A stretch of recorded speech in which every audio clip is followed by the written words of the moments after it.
کیسے دنیا کی سب سے طاقتور قوم تباہ ہو گئی۔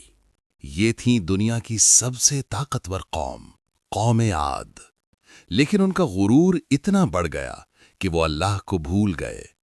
پھر ایک دن آسمان پر ایک بادل آیا اور سب کچھ ختم ہو گیا۔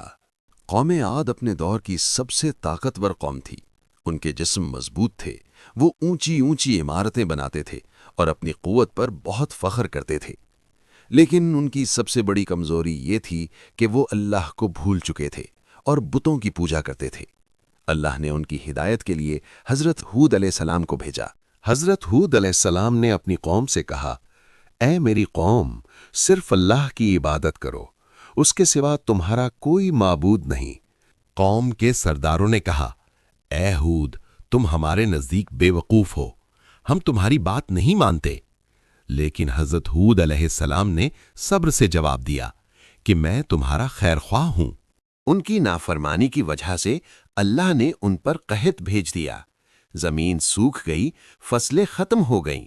حضرت ہود علیہ السلام نے کہا، اگر تم اللہ کی طرف واپس نہ آئے تو تم پر عذاب ضرور آئے گا۔ لیکن قوم نے کہا، ہم پر کوئی عذاب نہیں آنے والا۔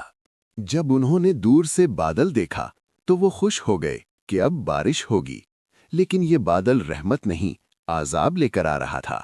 یہ آندھی 7 رات اور 8 دن تک چلتی رہی۔ طاقتور لوگ پتوں کی طرح گر گئے، ان کی عمارتیں ٹوٹ گئیں اور پوری قوم تباہ ہو گئی۔ صرف حضرت ہود علیہ السلام اور ایمان والے لوگ بچ گئے۔ یہ واقعہ ہمیں یہ سبق دیتا ہے کہ قوت، دولت اور تکبر انسان کو نہیں بچا سکتے۔ نجات صرف اللہ کی اطاعت میں ہے۔ جو اللہ کی بات مانتے ہیں وہی کامیاب ہوتے ہیں۔